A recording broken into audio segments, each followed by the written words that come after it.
I'm Dr. Adon, owner and CEO of Adon Preschool Center located here in Southern Maryland. My vision for Adon Preschool Center is to open 3 more preschools over the next 3 years. This grant will allow us to expand our playground, furnish a classroom, create jobs, and start a scholarship program for families of low-income needs. The additional classroom will give us revenue and allow more opportunities for children to enroll in our unique premium program.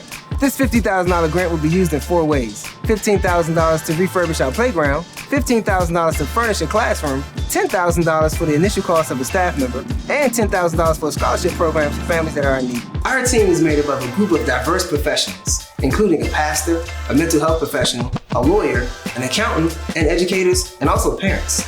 Additionally, we have a highly educated staff full of licensed and trained professionals. This grant is the investment needed to expand Adon Preschool Center across the state of Maryland. I'm Dr. Adon, owner and CEO of Adon Preschool Center. Our preschool will change the trajectory of children's educational future.